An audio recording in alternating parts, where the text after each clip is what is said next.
and welcome back to Tiny Artist TV. Today's video is the first in the series that I'm doing for October, Spooky Body Horror, in an attempt to show you guys how to do a few more ways to do anatomy. This one in particular will be focusing on skin and skin textures, imperfections, blemishes, because today's prompt is a gene experiment with musty skin that's located in a basement. So without further ado, let's go ahead and get started. What is musty skin? Typically you don't think of musty as a texture. Musty is defined as having a stale, moldy, or damp smell, or having a stale taste, or lacking originality. We're not going with the last definition, obviously. So if you have musty skin or a musty odor in your skin, it's usually caused by a disease.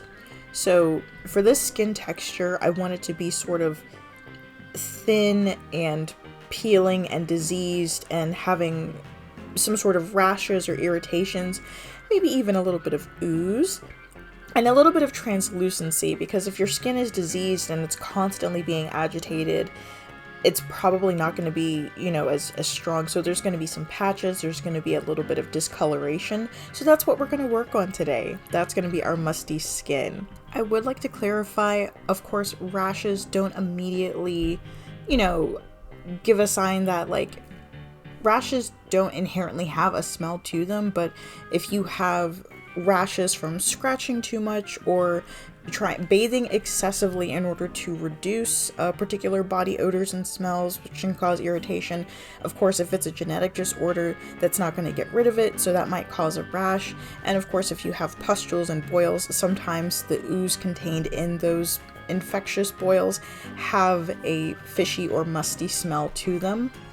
In preparation for this drawing, I did a little digging to see what kind of diseases might cause someone to have musty skin. And the one that seems to best fit this particular prompt, considering that this gene experiment has tentacles, is trimethylaminuria. I think I'm pronouncing that right. Yeah. If you're not curious about this particular part of the video, then just go ahead, put it on mute and watch the drawing. But I thought it was interesting and wanted to share it with you guys.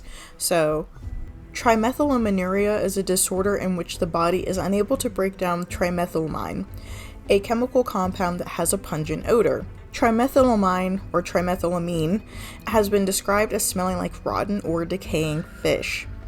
As the compound builds up in the body, it causes affected people to give off a strong fishy odor in their sweat, urine, and their breath. And the intensity of the odor may vary over time. Variants in the FMO3 gene cause trimethylaminuria. This gene provides instructions for making an enzyme that breaks down nitrogen-containing compounds from the diet, including trimethylamine. This compound is produced by bacteria in the intestine during the digestion of eggs, liver, legumes, such as soybeans and peas, certain kinds of fish, and other foods. Normally, the FMO3 enzyme converts the trimethylamine into another molecule that has no odor, but if the enzyme is missing or its activity has been reduced because of a variant in the FMO3 gene, trimethylamine is not processed properly and can build up in the body.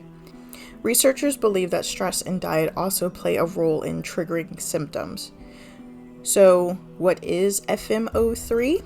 Well, FMO3 is flavin-containing dimethylaniline monooxygenase 3 and is found in the first chromosome. Trimethylamine, or trimethylamine, is a molecule that also gives fish their fishy smell. So essentially, if you have a lack of this enzyme that can't properly break down this thing, you start smelling like a fish. Because this is a genetic disorder, I wasn't able to find any particular cures or things that you can do to sort of assuage the symptoms of this. So my thoughts behind this character, maybe this guy went to a mad scientist to splice his body with some fish DNA to just go live among the fish, since they won't mind the way he smells anyway. And as most gene experiments go, it went horribly wrong. So here we are. And now that we've got the sciencey part of the video out of the way, let's talk about the drawing. So today's highlighted technique is the agitation in the skin, the sort of rashy patchiness that I have going on with this character's face.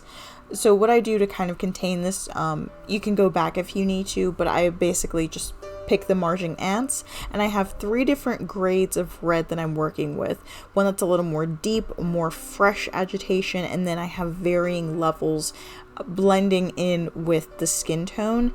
And then I basically just take a nice crunchy, like either a spongy brush or something that already has a lot of really good texture on it, and just blot that around and build it from darkest to lightest and melding it back in with the skin tone depending on how large or how small I need the area of agitation to be. This is a very simple technique to do. This illustration overall took about an hour and a half. So this is very beginner friendly. You can work with this technique and refine it as much as you want to, or you can leave it a little more crunchy like this. I just kind of went with the quick version to kind of get you guys again started in the right direction with how to show agitation in a more realistic sense. And then of course around the areas I'm also showing the veins to kind of show not only has the skin been rubbed raw to some degree, but that there's also the layers of skin being repeatedly washed away. You would have some exposure, and then of course there's also the distress, this procedure that this guy has gone under. He's just having a really bad time, and so his face is covered with this agitation. There's also, it's kind of hard to tell, they look more like pustules, but they're supposed to be barnacles. It's kind of a visual middle ground as far as that goes. But I do the agitation first, and then I do the boils or barnacles on top of that so that they really pop out. And you can see the darkest area is where it's freshest, and then it kind of bleeds into a lighter gradient away from the area where the distress is not as fresh or not as prevalent. The reason you don't want to pick a smooth brush when you're doing this is because skin is not smooth. Like, even if you have the freshest, youngest skin, you still are going to have some texture, especially when dealing with, again, blood and agitation, boils, flaking, things that are going to highlight the imperfections in your skin and things that are going to kind of get into the cracks and crevices, or just, again, texturize what's already there. So you can use an airbrush to map out where you want to do this technique, but again, I would really recommend using a brush that has texture already embedded into it and just playing around with different brushes to see what grade of agitation you want to work with, especially if you're dealing with blood through clothing or bandages around the skin as well. And I'll get into that a little bit more in the wounds video a couple weeks from now. You can see where a little bit of the open wound has seeped through his hospital gown.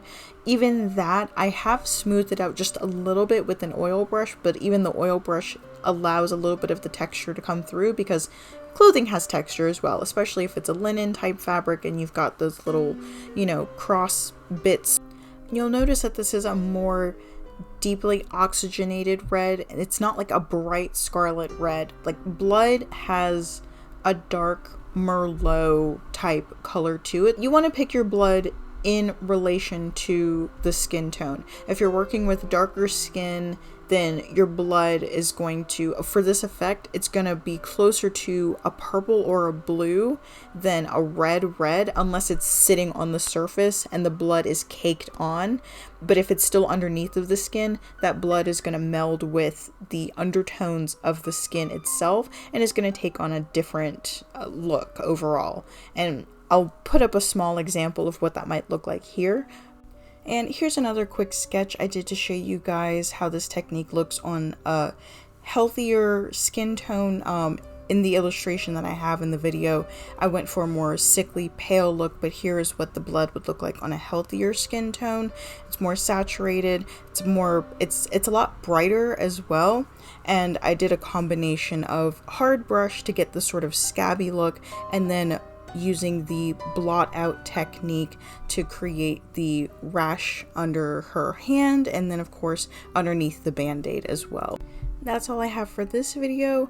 If you want any additional tips for the next video, you can look at scheduling and leave a comment if there's any particular tips you want me to include for any of the videos coming up, any particular types of wounds or gore that you would like to see to help your illustrations feel a little more fleshy. But I hope you have enjoyed this first installation in the body horror series. Until the next one, thanks for tuning in and have a weird day.